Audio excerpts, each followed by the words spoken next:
Assalamualaikum warahmatullahi wabarakatuh. Selamat pagi, eh, Bapak Sparta. Perkenalkan kami dari kelompok yang akan presentasikan chapter 22. Perkenalkan nama saya Aulia Syauki.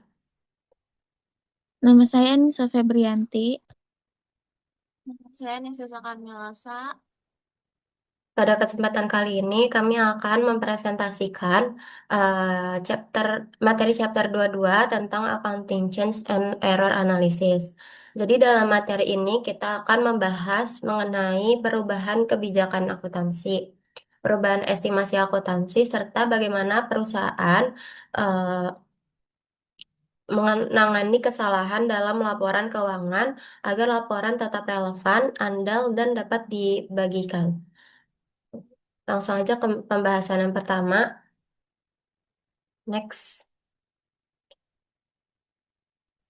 Jadi, tadi kan materi kita itu judulnya Accounting Change and Error Analysis.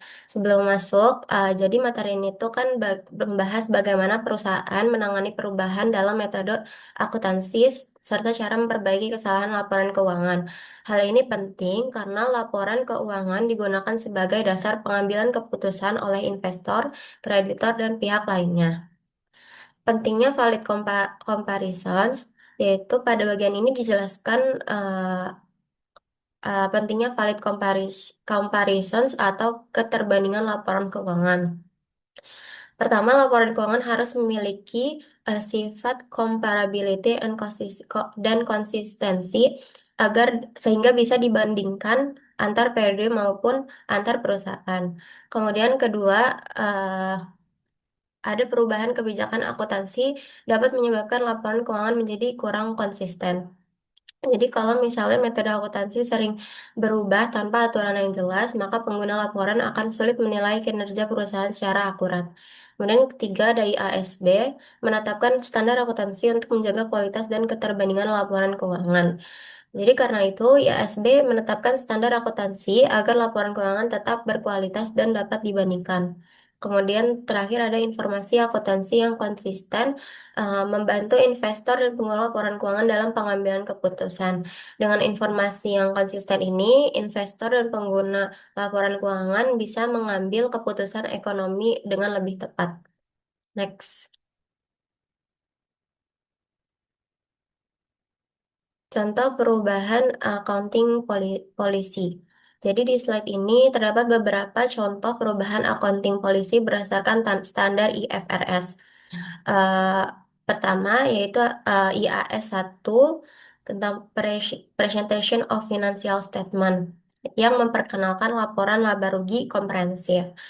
Jadi dia memisahkan perubahan ekuitas pemilik dan non pemilik, kemudian tadi dijelaskan memperkenalkan laporan laba rugi komprehensif. Kemudian di FRS 7 Financial Instrument Disclosure, yaitu mengungkapkan mengenai fair value dan risiko likuiditas agar laporan lebih transparan.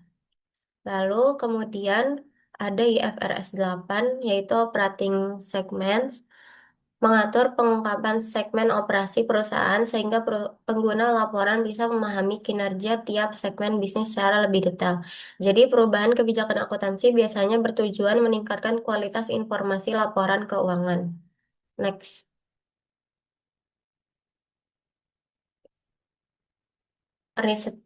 Kemudian ada restatement karena error.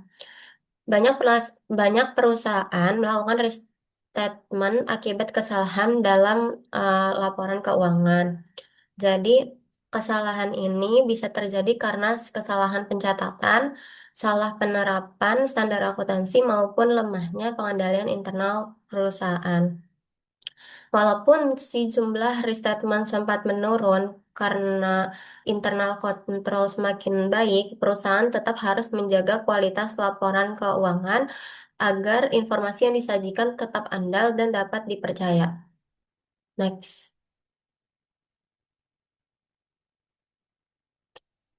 Accounting change. Jadi accounting change dibagi menjadi tiga jenis. Yang pertama itu ada change in accounting policy, yaitu perubahan dari satu metode akuntansi ke metode lain. Kemudian kedua ada change in accounting estimate, yaitu perubahan karena adanya informasi baru atau pengalaman tambahan.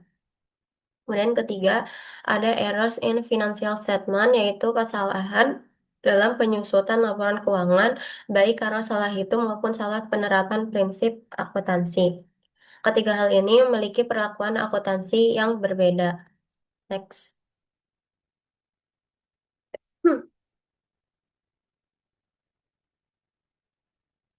Change in accounting policy.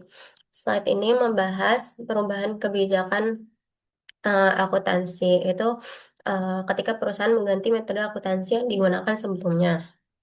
Contohnya itu perubahan metode eh, persediaan dari average cost menjadi FIFO atau perubahan pengakuan pendapatan dari cost recovery menjadi percentage of completion.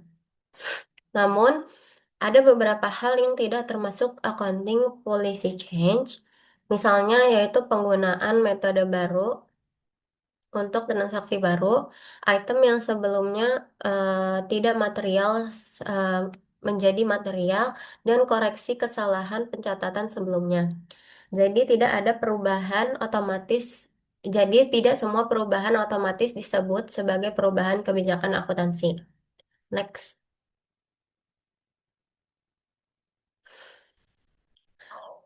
Error in financial statement. Kesalahan laporan keuangan dapat terjadi karena beberapa faktor. Yaitu ada kesalahan matematis, salah menerapkan kebijakan akuntansi, kelalaian dalam penggunaan data dan fakta. Contohnya, salah menghitung nilai persediaan, salah menghitung depresiasi aset tetap, atau salah mencatat pendapatan dan beban. Kesalahan seperti ini bisa menyebabkan laporan keuangan menjadi tidak akurat sehingga perlu diperbaiki. Next.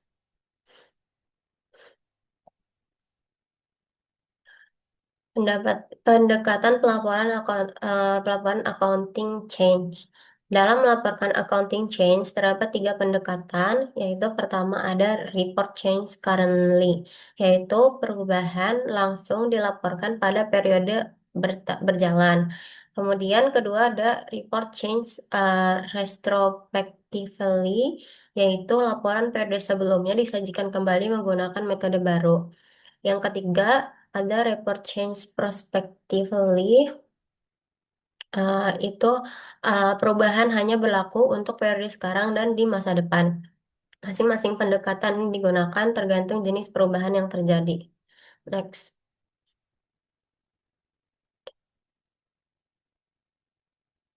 Report change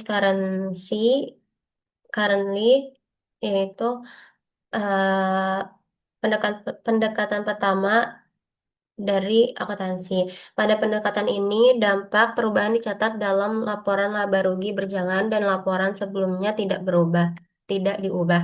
Artinya, pengaruh perubahan hanya muncul pada periode saat perubahan dilakukan. Namun, kelemahannya adalah laporan antar periode menjadi kurang comparable karena metode lama dan baru tidak sama. Next.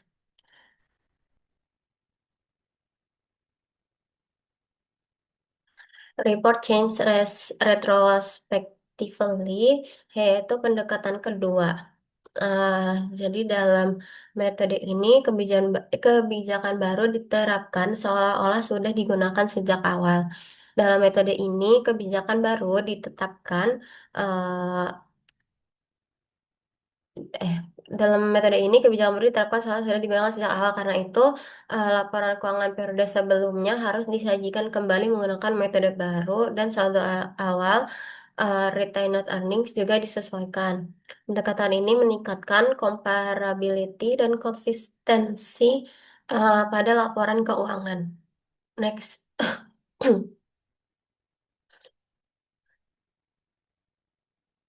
Report change prospectively. Ini pendekatan berikutnya setelah yang dua tadi. Jadi pada metode ini laporan laporan keuangan periode sebelumnya tidak disesuaikan. Kemudian perubahan hanya diterapkan pada periode sekarang dan periode mendatang.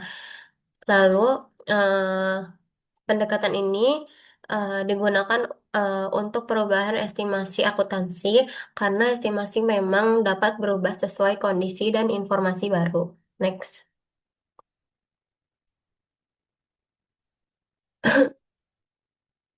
Retrospective accounting change approach, perusahaan sebenarnya tidak sering mengganti accounting policy.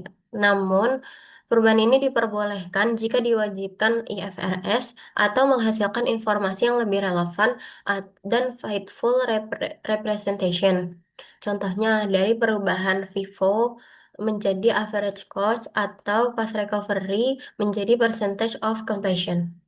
Next.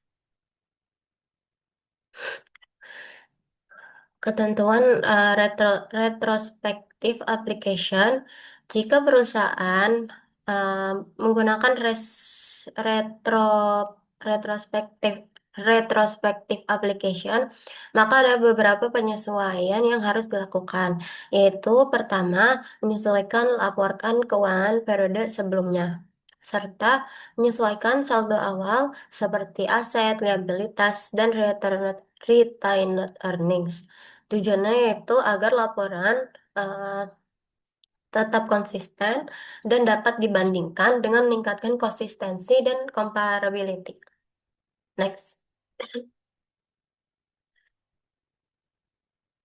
Jadi pada bagian ini adalah contoh penerapan retrospektif application. Intinya di soal ini tuh intinya perusahaan harus melakukan metode baru seolah-olah sudah digunakan sejak awal, sehingga seluruh laporan menjadi lebih comparable dan tidak menyesatkan pengguna laporan keuangan. Next.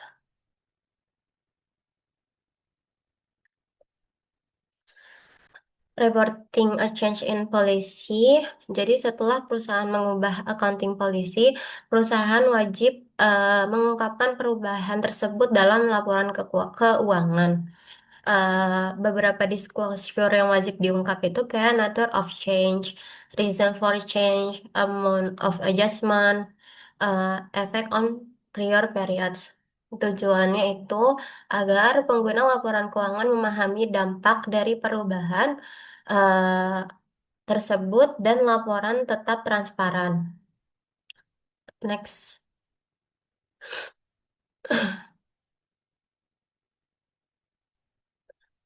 Kemudian eh, pada ilustrasi 2.3 ini ditunjukkan bagaimana laporan keuangan disajikan kembali setelah terjadi accounting change menggunakan metode yang tadi soal awal yaitu retrospektif.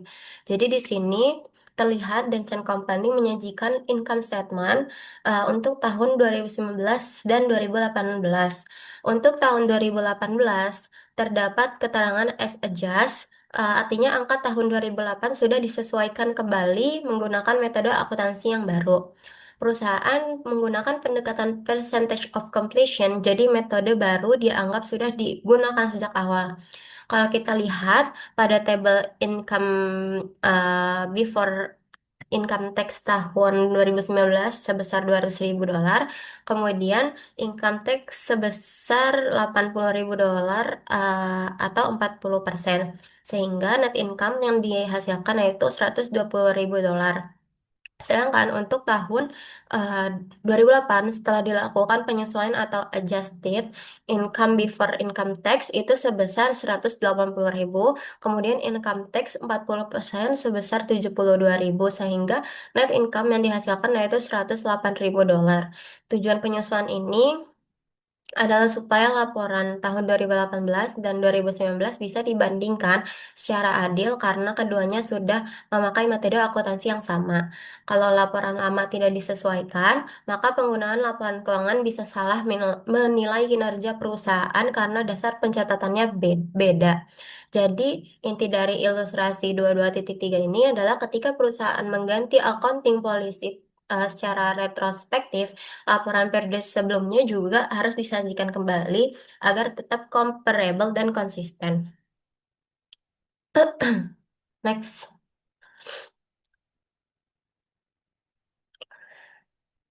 Jadi, return earning adjustment sebelum adjustment ini juga harus disesuaikan karena laba tahun sebelumnya sudah ditutup ke return earnings. Selisih antara metode lama dan metode baru dihitung sebagai kumulatif efek lalu disesuaikan ke returning awal periode. Kemudian adjustment KRE itu tadi yang dijelasin, jadi selisih metode lama dan metode baru dihitung sebagai kumulatif efek. Selisih ini langsung disesuaikan ke RE dari awal periode. Next.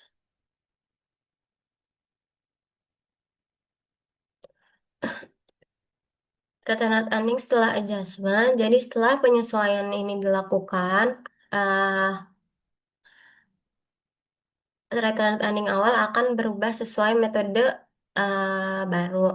Jadi begitu laporan keuangan menjadi seolah-olah metode baru sudah digunakan yang sudah digunakan sejak awal, laporan lebih konsisten dan comparable.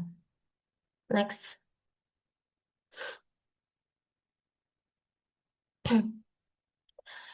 Lalu pada ilustrasi 22.6, jadi dijelaskan contoh penyesuaian RE ketika perusahaan mengganti metode akuntansi.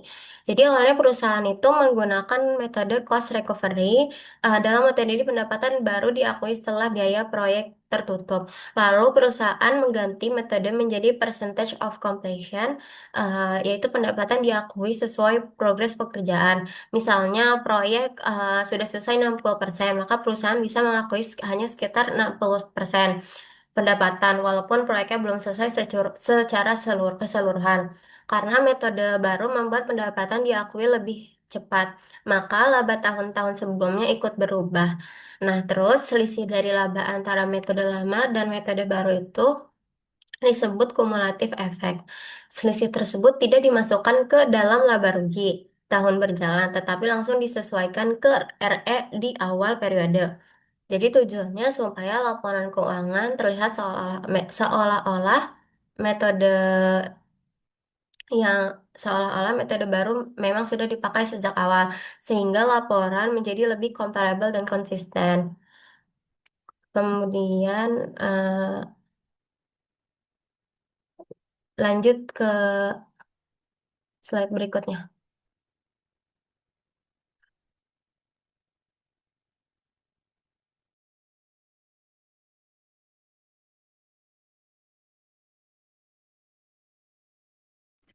Selanjutnya di sini ada perubahan metode persediaan dari rata-rata ke FIFO di perusahaan Lancer.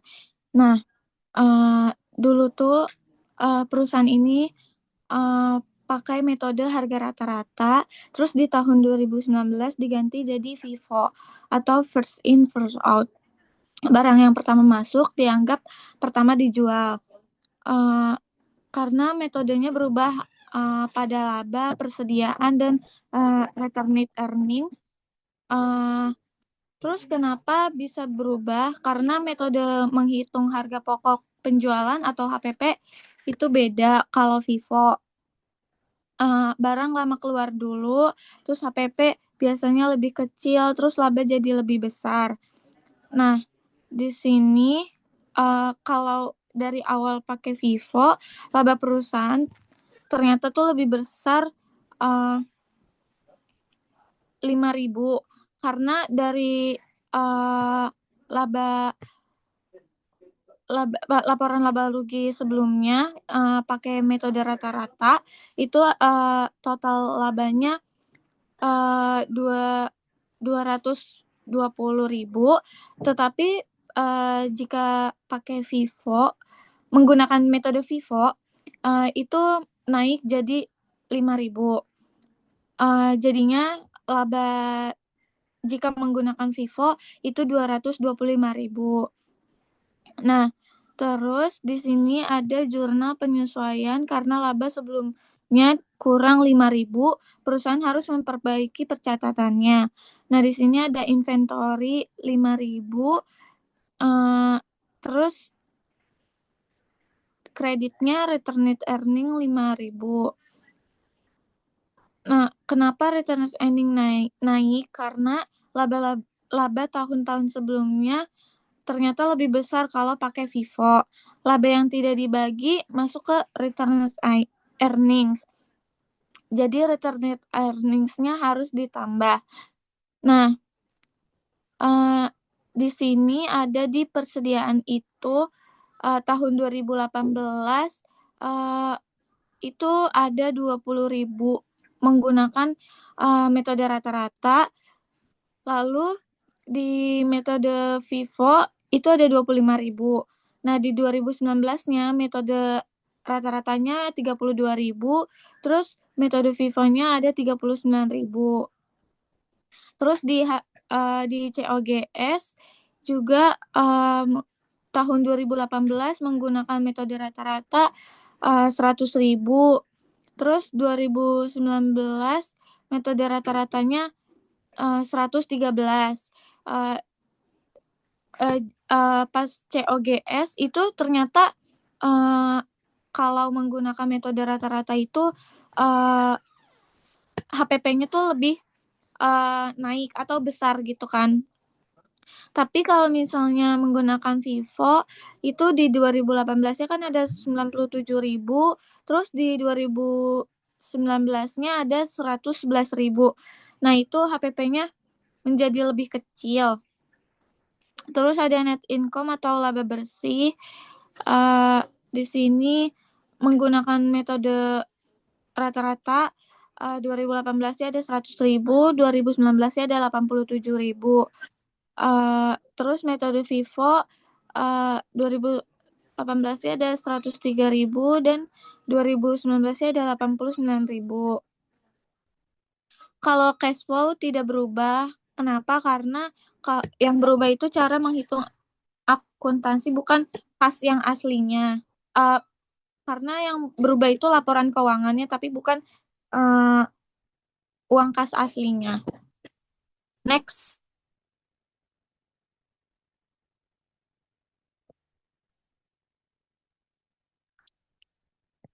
Nah, selanjutnya ada dampak langsung versus tidak langsung dan ketidakpastian. Nah, di sini yang pertama ada direct effects atau dampak langsung.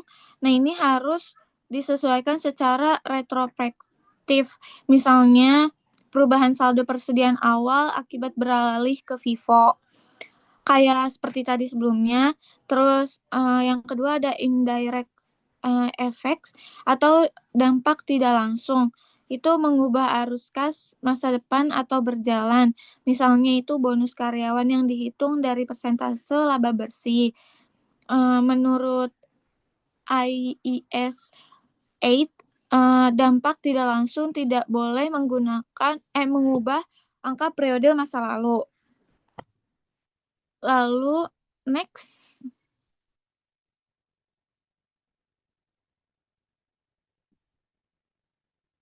Nah, di sini ada kondisi ketidakpastian. Jika perusahaan dibebaskan dari metode retrospektif atau kembali ke masa lalu, yang pertama itu efek masa lalunya tidak dapat ditentukan meskipun sudah dicoba secara wajar. Terus yang kedua, memerlukan asumsi mengenai niat atau intensi manajemen di masa lalu. Terus yang ketiga, memerlukan estimasi masa lalu yang bukti objektifnya tuh udah hilang. Next.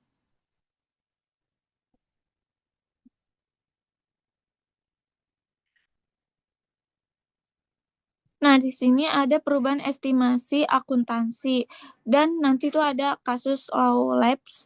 Nah, di sini pertama perubahan estimasi itu terjadi karena adanya info baru atau pengalaman yang bertambah atau perkembangan kondisi. Nah, perubahan estimasi ditangani secara prospektif perspective reporting atau pelaporan perspektif. Nah, artinya jangan mengubah angka masa lalu, cukup memperbaiki angka tahun berjalan dan tahun-tahun yang akan mendatang. Terus yang sering memerlukan estimasi itu biasanya piutang tak tertagih, terus keusangan persediaan, terus masa manfaat aset, biaya garansi, cadangan, terus nilai wajar aset dan lain-lainnya. Next.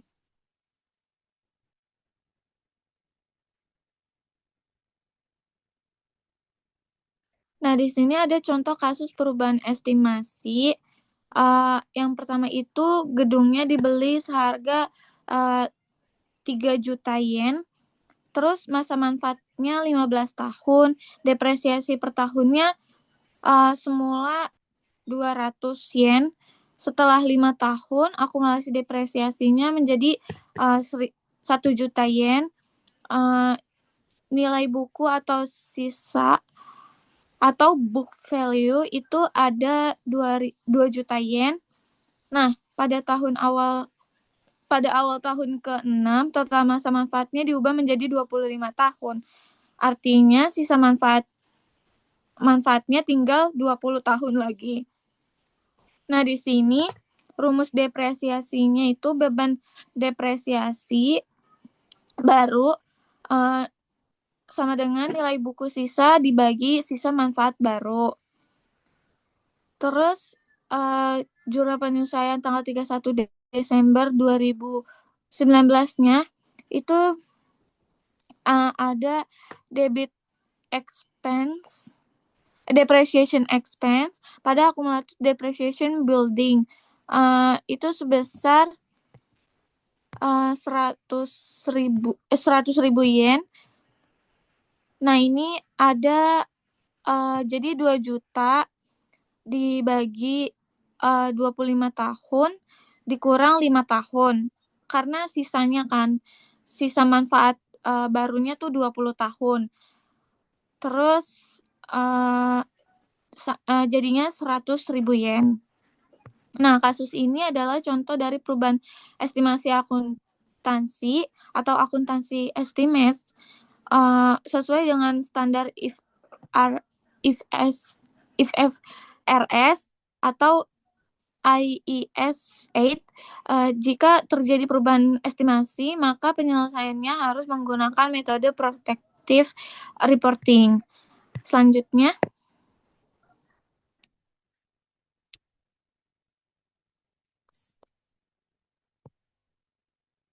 ada analisis kesalahan akuntansi. Nah, di sini itu menurut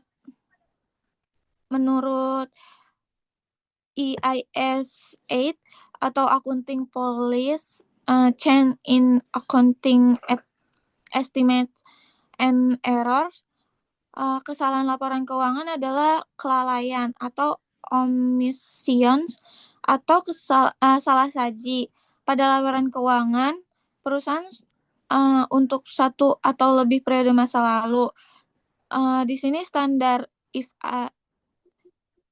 IFRS mewajibkan penanganan kesalahan menggunakan mekanisme reprotektif. Nah, kita tuh nggak boleh mengubah atau memperbaiki angka akuntansi di tahun-tahun yang sudah lewat. Tidak ada penyelesaian ke belakang. Kita hanya memperbaiki perhitungan untuk tahun berjalan dan tahun-tahun yang akan mendatang.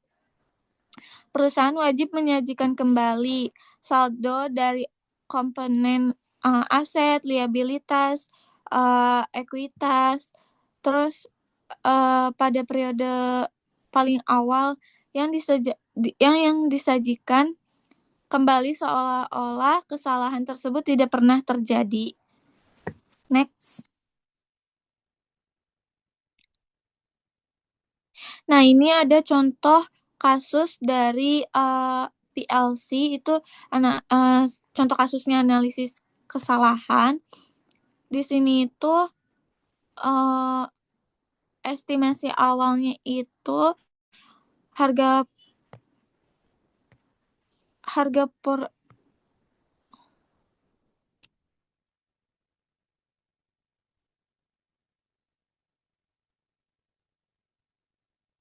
penyebab utamanya itu kesalahan akuntansi, uh, bukan selalu berarti kecurangan atau fraud, melainkan bisa jadi karena pertama itu kesalahan matematis, terus kelalaian, terus penyalahan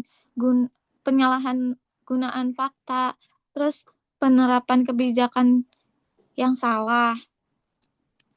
Nah, di sini itu perbedaan dengan estimasi kesalahan pencatatan atau errors wajib diperbaiki menggunakan retrospektif retardment atau penyajian kembali retrospektif. Kita harus berpura-pura seolah kesalahan tersebut tidak pernah terjadi.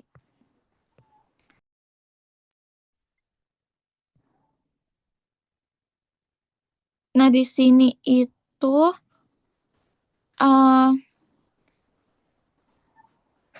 studi kasusnya tahun 2019, perusahaan lupa mencatat beban depresiasi sebesar 2.000 dan tarif pajak 40%. Nah, analisis dampaknya jika tidak dikoreksi, beban terlalu rendah, otomatis laba bersih tahun 2019 dilaporkan terlalu tinggi sebesar 12.000 setelah dipotong pajak dari 40%. Jurnal koreksi kesalahan di tahun 2020 itu debit returned earning 12.000, mengurangi laba awal yang terlalu tinggi. Terus di debit lagi ada deferred tax liability atau liabilitas pajak tanggungan itu ada 8.000. Terus di kreditnya ada accumulated depreciation building itu ada 20.000. Nah, ini jika disesuaikan dari saldo awal dikurangi 12.000 untuk menghasilkan saldo laba yang telah disesuaikan sebelum ditambah dengan laba.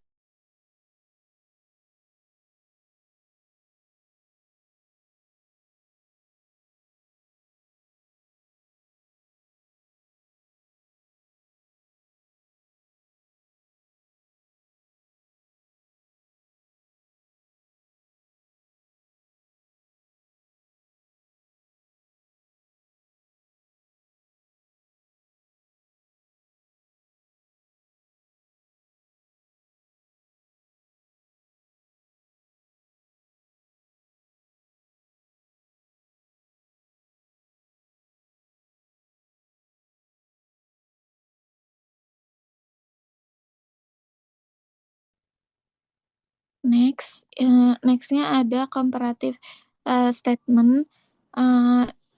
Pada slide ini dijelaskan mengenai comparative statement atau laporan keuangan komparatif. Ini untuk menggunakan laporan keuangan lebih dari satu periode, sehingga penggunaan laporan dapat membandingkan kondisi perusahaan dari waktu ke waktu. Dengan adanya perbandingan ini, perusahaan maupun investor dapat melihat perkembangan kinerja perusahaan secara lebih jelas. Melalui laporan komparatif, pengguna laporan keuangan dapat mengidentifikasi tren perubahan signifikan serta pola keuangan perusahaan. Misalnya, apakah laba perusahaan mengalami peningkatan, apakah beban perusahaan semakin besar, atau apakah kondisi keuangan perubahan semakin baik dibanding periode sebelumnya. Nah, selain itu, laporan komparatif juga membantu penggunaan laporan dalam melakukan evaluasi dan pengambilan keputusan ekonomi. Investor biasanya menggunakan laporan komparatif untuk melihat stabilitas dan pertumbuhan perusahaan dalam beberapa periode. Dalam kondisi terdapat kesalahan atau error, maka laporan periode sebelumnya harus disesuaikan kembali atau di-restart agar data yang dibandingkan tetap adil atau relevan. Jika laporan sebelumnya tidak diperbaiki, maka penggunaan laporan dapat memperoleh informasi yang menyesatkan karena angka antar periode tidak dapat dibandingkan secara tepat. Nah, tujuan utama dari comparative statement ini adalah memastikan bahwa informasi yang disajikan tetap relevan, konsisten, dan dapat dipercaya oleh pengguna laporan keuangan. Next.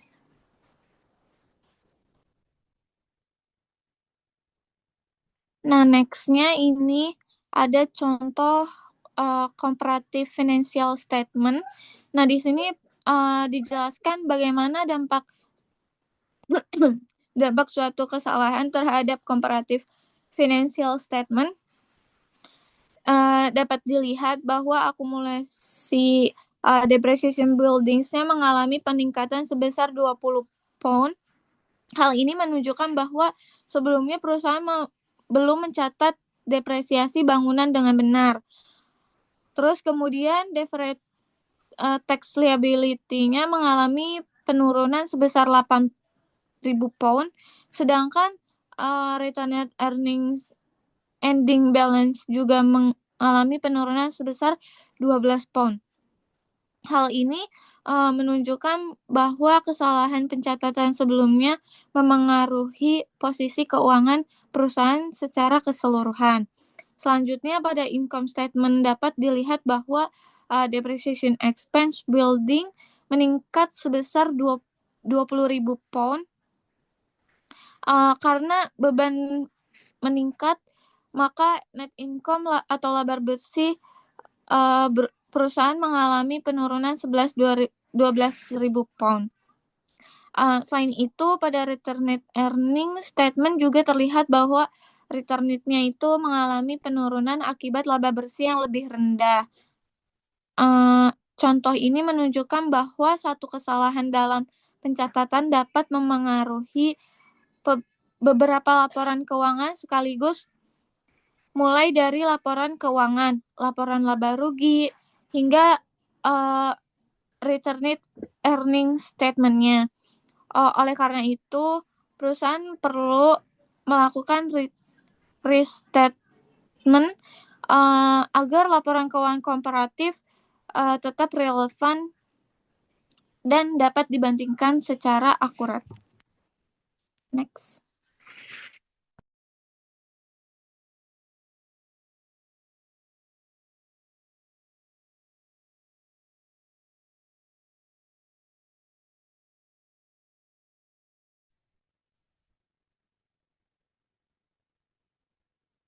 Oke, di sini ada accounting change and error correction. Pada bagian ini membahas mengenai perubahan akuntansi dan koreksi kesalahan. Dalam praktek akuntansi, perusahaan tidak selalu melakukan pencatatan dengan sempurna. Terkadang terdapat perubahan metode akuntansi, perubahan estimasi maupun kesalahan pencatatan yang baru diketahui. Setelah laporan keuangan selesai dibuat, karena itu perusahaan perlu melakukan penyesuaian dan koreksi agar laporan keuangan tetap relevan serta dapat dipercaya oleh pengguna laporan keuangan. Perubahan akuntansi sendiri dapat terjadi karena perusahaan ingin menyesuaikan metode yang digunakan agar lebih sesuai dengan kondisi operasional perusahaan, misalnya perubahan metode depresiasi atau perubahan metode penilaian persediaan. Selain itu, terdapat juga perubahan estimasi seperti perubahan umur, ekonomis, aset, atau estimasi piutang tak tertagih. Sedangkan error correction dilakukan ketika perusahaan menemukan adanya kesalahan pencatatan yang mempengaruhi laporan keuangan. Kesalahan tersebut dapat berupa salah pencatatan angka, kesalahan klasifikasi akun, maupun kelalaian dalam mengakui transaksi tertentu. Koreksi kesalahan ini sangat penting karena laporan keuangan digunakan oleh banyak pihak seperti investor, kreditor, maupun manajemen perusahaan. Jika laporan keuangan ini mengandung kesalahan, maka keputusan yang diambil juga tidak tepat. Dalam dunia bisnis ini, Perusahaan, kondisi ekonomi dan operasional perusahaan dapat menyebabkan perusahaan perlu menyesuaikan metode akuntansi yang digunakan. Oleh karena itu, standar akuntansi memberikan kesempatan bagi perusahaan untuk melakukan perubahan tertentu. Selama perubahan tersebut dapat meningkatkan kualitas laporan keuangan. Namun, perusahaan juga harus mampu membedakan antara perubahan akuntansi dan kesalahan praktekan. Kesalahan pencatatan. Karena jika terjadi kesalahan pencatatan, maka perusahaan wajib melakukan koreksi agar informasinya disajikan tidak menyesatkan pengguna laporan keuangan. Hal ini menunjukkan bahwa akuntansi bukan hanya sekedar mencatat transaksi, tetapi juga memastikan bahwa informasi yang disajikan itu benar-benar relevan, andal, dan dapat dipertanggungjawabkan. Yang kedua, yang selanjutnya ada error analysis atau analisis kesalahan. Error error error analisis dilakukan untuk mengidentifikasi, memahami, dan memperbaiki kesalahan yang terjadi dalam laporan keuangan. Dalam proses ini, perusahaan tidak hanya mencari letak kesalahannya saja, tetapi juga menganalisis dampak dari kesalahan tersebut terhadap laporan keuangan secara keseluruhan. Tahap pertama biasanya itu adalah mengidentifikasi jenis kesalahannya. Misalnya, apakah kesalahan tersebut berkaitan dengan aset, kewajiban, pendapatan, atau beban. Setelah itu, perusahaan akan melihat bagaimana dampak terhadap laba perusahaan, posisi keuangan, maupun ekuitas perusahaan. Kesalahan dapat terjadi karena berbagai faktor. Contohnya seperti human error atau kelalaian pegawai, salah memasukkan angka, salah klasifikasi akun, hingga kesalahan dalam menerapkan standar akuntansi. Dalam perusahaan besar, kesalahan kecil sekalipun bisa memberikan dampak yang cukup besar terhadap laporan keuangan. Sebagai contoh, jika perusahaan salah mencatat beban menjadi lebih kecil, maka laba perusahaan akan terlihat lebih besar dari kondisi sebenarnya. Hal ini tentu dapat mempengaruhi penilaian investor terhadap performa perusahaan.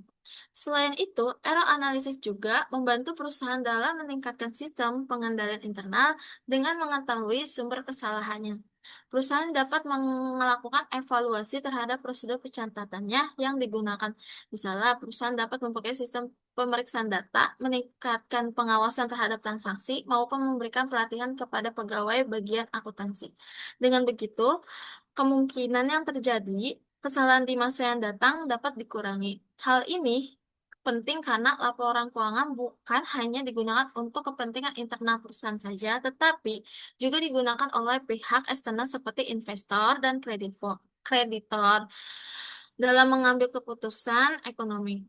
Selain itu, proses analisis kesalahan juga penting untuk menjaga kredibilitas perusahaan.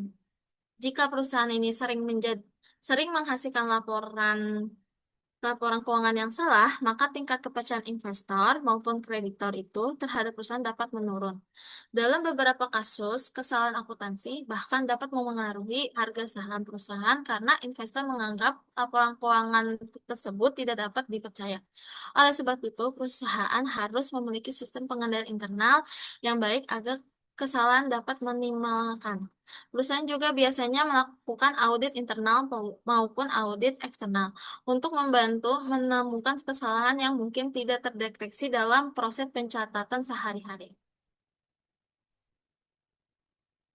Selanjutnya ada Statement of Financial Position Errors, atau bisa disebut laporan posisi keuangan.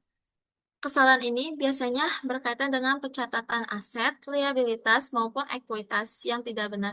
Misalnya, perusahaan salah mencatat nilai aset, tetapi tidak mencatat kewajiban tertentu, atau salah mengklasifikasinya akun jangka pendek maupun jangka panjang. Sebagai contoh, jika perusahaan lupa mencatat utang, maka total kewajiban perusahaan akan terlihat lebih kecil dari kondisi sebenarnya. Akibat kondisi keuangan perusahaan terlihat lebih baik dibandingkan keadaan sebenarnya. Selain itu, kesalahan dalam aset juga bisa mempengaruhi total kekayaan perusahaan.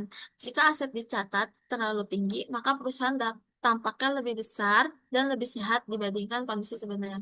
Sebaliknya, jika aset dicatat terlalu rendah, maka perusahaan terlihat kurang baik di mata investor maupun kreditor. Kesalahan pada laporan posisi keuangan juga dapat mempengaruhi rasio keuangan perusahaan, misalnya jika dicatat terlalu. Hal ini tentu dapat menyesatkan investor maupun pihak lainnya. Menggunakan lapor keuangan sebagai dasar pengambilan keputusan, oleh karena itu, ketetapan pencatatan pada laporan posisi keuangan menjadi hal yang sangat penting.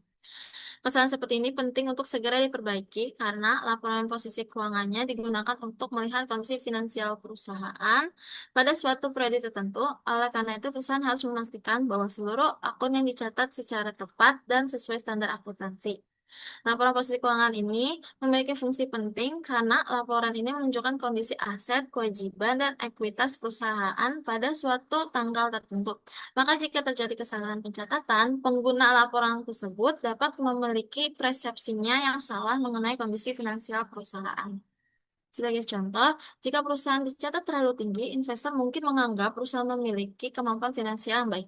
Padahal sebenarnya belum tentu demikian, karena perusahaan tersebut harus memastikan bahwa seluruh akun dicatat berdasarkan data yang valid dan tepat dan dapat dibuktikan. Yang selanjutnya ada income statement errors atau laporan laba rugi. Kesalahan pada laporan laba rugi ini biasanya berkaitan dengan pendapatan maupun beban yang dicatat tidak tepat. Misalnya, pendapatan dicatat terlalu besar atau beban tidak dicatat sepenuhnya. Hal tersebut dapat menyebabkan laba bersih perusahaan menjadi overstated atau terlalu tinggi maupun understated atau terlalu rendah. Jika laba terlihat terlalu tinggi, maka perusahaan dapat lebih menguntungkan dibanding kenyataan. Sebaliknya, jika laba terlalu rendah, maka kinerja perusahaan terlihat buruk. Laporan laba rugi sangat penting karena digunakan untuk menilai performa perusahaan. Investor biasanya melihat laba untuk menentukan apakah perusahaan layak dijadikan tempat investasi atau tidak. Selain itu, manajemen menggunakan laporan laba rugi untuk mengevaluasi hasil operasional perusahaan selama satu periode. Selain itu, mempengaruhi laba perusahaan, kesalahan pada laporan laba rugi juga dapat mempengaruhi perhitungan pajak perusahaan. Jika laba dicatat terlalu tinggi, maka pajak harus dibayar perusahaan juga akan besar. Sebaliknya, jika laba terlalu rendah, maka perusahaan dapat dianggap tidak melaporkan pajak dengan benar.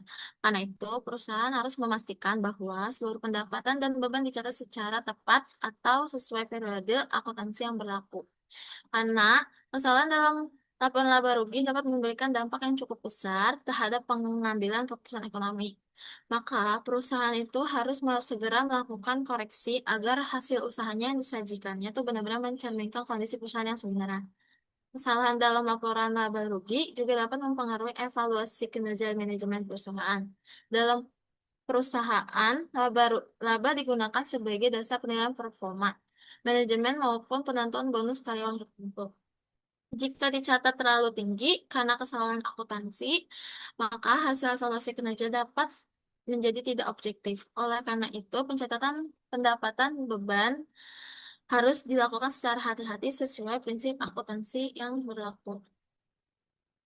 Selanjutnya, ada Statement of Financial Position and Income Statement Error, atau bisa disebut, oh, di dalam beberapa kasus, kesalahan tidak hanya mempengaruhi satu laporan keuangan saja, tetapi bisa mempengaruhi laporan posisi keuangan dan laporan laba rugi secara bersamaan. Contohnya adalah ketika perusahaan tidak mencatat beban yang masih harus dibayar, kesalahan ini akan menyebabkan laba perusahaan terlihat lebih tinggi karena beban yang belum diakui. Selain itu, kewajiban perusahaan juga menjadi lebih rendah karena utang belum dicatat. Akibatnya, dua laporan keuangan sekaligus menjadi tidak akurat. Jika kondisi ini tidak segera diperbaiki, maka pengguna laporan keuangan itu mengambil keputusan yang salah.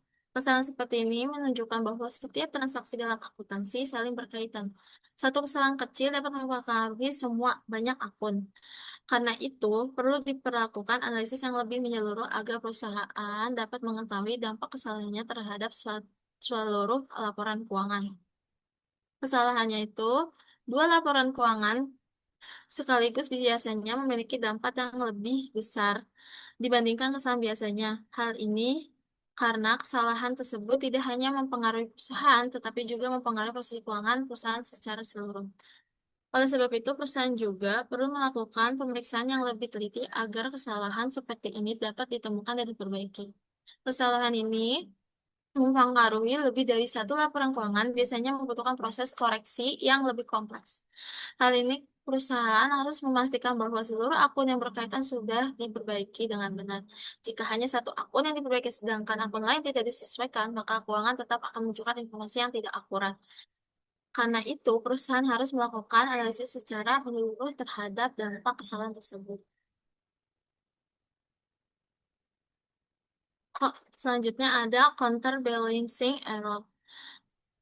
Counterbalancing error ini merupakan kesalahan yang secara otomatis akan terkoreksi pada periode berikutnya. Biasanya kesalahan ini tuh hanya mempengaruhi dua periode akuntansi. Sebagai contoh, jika persediaan akhir tahun dicatat terlalu rendah, maka laba tahun berjalan juga akan menjadi lebih rendah. Namun, periode berikutnya persediaan awal otomatis menjadi lebih rendah, sehingga laba periode berikutnya juga menjadi lebih tinggi. Walaupun pada akhirnya total laba selama dua periode menjadi benar-benar masing-masing periode tetap menunjukkan angka yang salah, hal ini dapat mempengaruhi penilaian terhadap performa perusahaan pada setiap periode. Walaupun counterbalancing ini dapat terkoreksi secara otomatis, perusahaan tidak boleh mengabaikan kesalahan tersebut karena laporan itu keuangannya setiap periode tuh harus menunjukkan informasi yang akurat dan relevan. Jika kesalahan ini dibiarkan, maka pengguna laporan keuangan dapat salah dalam menilai performa perusahaan pada periode tertentu. Karena itu, meskipun counterbalancing error ini dapat dikoreksi secara otomatis, perusahaan harus melakukan evaluasi dan perbaikan agar laporan keuangan itu disajikan tetap akurat. Counterbalancing error ini tuh dianggap tidak terlalu bahaya karena dapat dikoreksi pada periode berikutnya. Namun sebenarnya kesalahan ini tuh penting untuk diperhatikan karena laporan keuangannya tuh setiap periodenya tuh harus tetap menunjukkan informasi yang akurat. Misalnya jika laba tahun berjalan terlihat lebih kecil akibat kesalahan, maka investor dapat menilai performa perusahaan tersebut sedang menurun. Jika penurunan tersebut sebenarnya terjadi karena kesalahan pencatatan, bukan karena kondisi operasional perusahaan. Nah, selanjutnya ada contoh counterbalancing error. Pada contoh ini tuh dijelaskan, Stanford Cement gagal mencatat pendapatan pada tahun 2017 ketika kewajiban sebenarnya sudah dipenuhi. Pendapatan pendapatan tersebut pendapatan ketika kewajiban sebenarnya sudah dipenuhi, pendapatan tersebut baru dicatat pada tahun 2018 ketika pembayaran diterima. Akibatnya, pendapatan tahun 2017 menjadi understate atau terlalu rendah, sedangkan pendapatan tahun 2018 menjadi overstate atau terlalu tinggi. Perusahaan kemudian menemukan kesalahan tersebut pada tahun 2020. Karena termasuk ke counterbalancing error, dampaknya sebenarnya itu sudah tertutupi pada periode berikutnya. Namun, jika perusahaan ingin menyajikan laporan komparatif yang benar, maka laporan tahun sebelumnya juga perlu diperbaiki atau di testing statement. Dari contoh tersebut aja, dapat dilihat bahwa waktu pengakuannya pendapatan sangat penting dalam akuntansi. Pendapatannya harus diakui dalam periode ketika kewajiban perusahaan telah dipenuhi oleh kas yang diterima. Prinsip ini itu sesuai dengan accrual basis, akunting yang digunakan dalam standar akuntansi keuangan. Contohnya, menunjukkan bahwa walaupun perusahaan dapat terkoreksi secara otomatis, perusahaan tetap perlu memperhatikan kualitas laporan keuangan agar informasinya yang disajikan tuh tetap dapat dibaca oleh pengguna laporan. Contohnya juga menunjukkan pentingnya penerapan accrual basis dalam akuntansinya tuh pendapatannya itu diakui ketika perusahaan telah memenuhi kewajibannya, bukan ketika kas yang diterima. Prinsipnya itu untuk pendapatan dan beban dicatat pada periode yang sesuai sehingga laporan keuangannya itu dapat mencerminkan performa perusahaan secara akurat. Nah, selanjutnya ada non-counterbalancing error. Berbeda dengan sebelumnya, non-counterbalancing error itu tidak akan otomatis terkoreksi pada periode berikutnya. Kesalahan ini tuh berdampak lebih dari satu periode akuntansi dan mempengaruhi laporan keuangannya dalam jangka panjang. Contohnya adalah kesalahan pencatatan aset tetap atau tidak tercatat depresiasi. Jika perusahaan tidak mencatat depresi, maka nilai aset akan terus terlihat terlalu tinggi. Dan laba perusahaan juga menjadi tidak akurat, dampak kesalahannya bisa berlangsung selama umur ekonomi aset tersebut. Non-counterbalancing error itu biasanya lebih sulit diperbaiki karena dampaknya itu berlangsung dalam jangka panjang. Oleh karena itu, perusahaan juga perlu melakukan jurnal koreksi dan penyesuaian terhadap saldo yang terkait. Jika kesalahan tidak segera diperbaiki, maka laporan keuangannya itu pada periode berikutnya akan terus mengandung informasi yang tidak akurat. Karena itu, non-counterbalancing error itu memerlukan koreksi khusus agar kesalahan tidak harus mempengaruhi laporan keuangan perusahaan di periode berikutnya. Kesalahan jenis ini tuh biasanya memiliki dampak yang lebih serius karena mempengaruhi laporan keuangannya dalam jangka panjang. Jika perusahaan tidak segera melakukan koreksi, maka kesalahan tersebut akan terus terbawa ke periode berikutnya. Akibat laporan keuangan perusahaan menjadi kurang relevan dan dapat mempengaruhi pengambilan keputusan oleh pihak internal maupun eksternal perusahaan. Di sini ada contoh perhitungan depresiasi. Pada contoh ini tuh dijelaskan bahwa perusahaan membeli mesin sebesar 10.000 dolar dengan umur manfaatnya 5 tahun. Namun, perusahaan salah mencatat seluruh pembeliannya mesin sebagai beban pada tahun 2019. Padahal, mesin ini tuh seharusnya dicatat sebagai aset tetap karena manfaatnya digunakan lebih dari satu periode akuntansi. Kemudian, aset tersebut disusutkan setiap tahun menggunakan metode garis lurus. Pada contoh ini itu perusahaan melakukan kesalahannya karena langsung mencatatnya pembelian mesin sebagai beban. Padahal mesin yang masuk aset itu eh padahal mesin termasuk aset tetap yang memiliki umur lebih dari satu periode akuntansi. Dalam akuntansi itu biaya perolehan aset tetap harus dialokasikan selama umur manfaatnya tuh melalui depresiasi. Hal ini tujuannya agar beban yang diakui setiap periode lebih sesuai dengan manfaat ekonomis yang diperoleh dari pengguna aset tersebut. Bisa dilihat depresiasi per tahunnya itu jadi 10.000 dibagi 5 tahun hasilnya 2.000 untuk mencari depreciation expense. Nah, melalui perhitungan tersebut itu perusahaan dapat mengetahui jumlah beban depresiasi yang harus diakui setiap tahunnya. Dengan begitu, laporan keuangan menjadi lebih wajar dan sesuai dengan prinsip matching konsep dalam akuntansi. Dalam perhitungan tersebut, diperoleh depresiasi expense itu sebesar 2.000 dolar per tahunnya. Namun karena perusahaan itu langsung mengakui seluruh nilai mesin itu menjadi beban, maka beban tahun 2019 menjadi terlalu besar dan laba perusahaan menjadi lebih kecil dari kondisi sebenarnya. Selain itu, retained earning-nya juga tuh menjadi understated karena kesalahan pencatatan tersebut. Pada tahun 2020 tuh perusahaan kemudian kembali menjurnal koreksi dengan mengakui kembali equipment-nya sebesar 10.000 dolar, mencatat accumulated depreciation-nya itu sebesar 4.000 dolar, serta melakukan penyesuaian retained earning-nya. Pada contoh ini itu dapat dilihat bahwa kesalahan perusahaan dapat dibedakan antara antara aset dan beban dapat diberikan tuh dampaknya cukup besar terhadap laporan keuangannya. Jika seluruh nilai aset langsung dicatat sebagai beban, maka laba perusahaan akan turun drastis pada tahun pembeliannya. Padahal manfaat aset tersebut sebenarnya digunakan selama beberapa tahun. Karena itu, dalam akuntansi aset tetap harus dialokasikan melalui depresiasi sesuai umur manfaatnya agar pencatatan bebannya itu menjadi lebih wajar dan sesuai dengan prinsip matching konsepnya. Contoh ini tuh menunjukkan bahwa kesalahan dalam pencatatan aset tetap dapat mempengaruhi laporan keuangan lebih dari satu periode dan perlu dilakukan koreksi yang tepat. Selanjutnya ada failure failure to adjust for bad debits. Nah, pada slide terakhir ini tuh dijelaskan mengenai kegagalan dalam pencatatan cadangan kerugian piutang. Kesalahan ini tuh menyebabkan nilai piutang itu perusahaan terlihat terlalu tinggi karena perusahaan tidak hmm, hmm, tidak mengakui kemungkinan piutang ini tuh tidak tertagih. Selain itu, beban kerugiannya juga tidak dicatat sehingga laba perusahaan tuh tampak lebih besar dibandingkan kondisi sebenarnya. Padahal dalam praktik bisnis itu, tidak semua pelanggan mampu membayar utangnya. Oleh karena itu, perusahaan perlu membentuk allowance for default accounts agar nilai piutang itu lebih relatif dan sesuai dengan kondisi yang sebenarnya.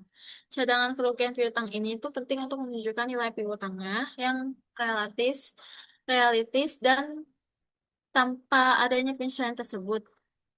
Perusahaan dapat terlihat memiliki aset yang besar, padahal sebagian piutangnya kemungkinan tidak dapat ditagih.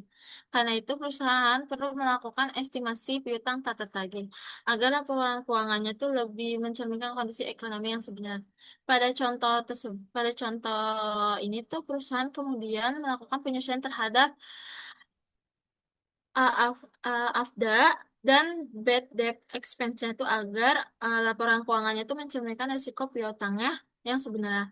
Dengan begitu, kualitas aset perusahaan dapat dinilai dengan lebih akurat oleh pengguna laporan keuangan. Dalam praktik bisnis itu, risiko piutang itu tak tertagih merupakan hal yang cukup umum terjadi. Maka dari itu, perusahaan harus memperkirakan jumlah piutangnya, maka kemungkinan tidak dapat ditagih dan pencatatannya sebagai cadangan kerugian piutang. Jika perusahaan tidak melakukan penyesuaian tersebut, maka nilai piutangnya akan terlihat terlalu besar dan laba perusahaan menjadi lebih tinggi dari kondisi sebenarnya. Maka itu dapat menyesatkan pengguna laporan keuangan dalam menilai kualitas aset perusahaan.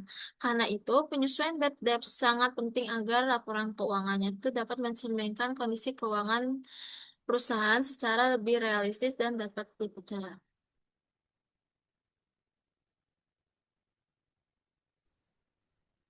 Jadi, kesimpulan dari materi accounting change and error analysis adalah perusahaan dapat mengalami perubahan kebijakan akuntansi, perubahan estimasi akuntansi, maupun kesalahan dalam laporan keuangan.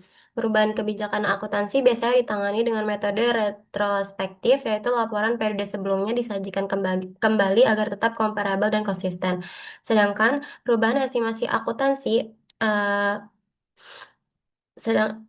dalam praktiknya, perusahaan tidak selalu menggunakan metode akuntansi yang sama secara terus-menerus. Kadang perusahaan perlu melakukan perubahan kebijakan akuntansi karena adanya standar IFRS yang baru atau karena metode baru dianggap mampu memberikan informasi yang lebih relevan dan lebih mencerminkan kondisi perusahaan yang sebenarnya. Selain itu, perusahaan juga dapat mengalami perubahan estimasi akuntansi. Perubahan estimasi ini biasanya terjadi karena adanya informasi baru, pengalaman tambahan atau perubahan kondisi perusahaan. Contohnya seperti perubahan estimasi umur ekonomis aset tetap atau perubahan estimasi piutang tak tertagih. Eh, Berbeda dengan perubahan kebijakan akuntansi, perubahan estimasi tidak mengubah laporan sebelumnya tetapi hanya berlaku untuk periode berjalan dan masa depan. Kemudian, dalam penyusunan laporan keuangan juga bisa terjadi error atau kesalahan. Kesalahan ini dapat berupa salah perhitungan, salah pencatatan, kelalaian penggunaan data, maupun kesalahan dalam menerapkan standar akuntansi. Jika kesalahan tersebut tidak diperbaiki, maka laporan keuangan dapat menjadi tidak akurat dan menyesatkan pengguna laporan. Karena itu, perusahaan perlu melakukan error analysis untuk mengidentifikasi penyebab kesalahan, mengetahui dampaknya terhadap laporan keuangan, serta menentukan metode koreksi yang tepat. Dalam materi ini juga dijelaskan bahwa terdapat beberapa pendekatan laporan, yaitu current reporting, retrospective reporting, dan prospective reporting. Uh, Retrospective reporting digunakan terutama pada perubahan accounting policy dan koreksi error di mana laporan keuangan periode sebelumnya harus disajikan kembali agar tetap komparabel dan konsisten. Sedangkan prospective reporting digunakan pada perubahan estimasi karena perubahan tersebut hanya mempengaruhi periode sekarang dan masa depan. Selain itu, perusahaan juga wajib melakukan disclosure atau pengungkapan terkait perubahan yang terjadi, seperti apa alasan perubahannya, dampaknya bagi laporan keuangan apa, serta jumlah penyesuaiannya. Hal ini terjadi agar penggunaan laporan keuangan tetap memahami kondisi perusahaan secara transparan. Jadi secara keseluruhan, seluruh materi ini menunjukkan bahwa tujuan utama dari accounting change and error correction adalah menjaga kualitas laporan keuangan agar tetap relevan, andal, konsisten, transparan, dan dapat dibandingkan antar periode sehingga pengguna laporan keuangan dapat mengambil keputusan ekonomi dengan lebih tepat. Eh, Cukup sekian presentasi dari kelompok kami. Terima kasih atas perhatian yang telah diberikan. Apabila ada kesalahan dalam penyampaian, kami mohon maaf.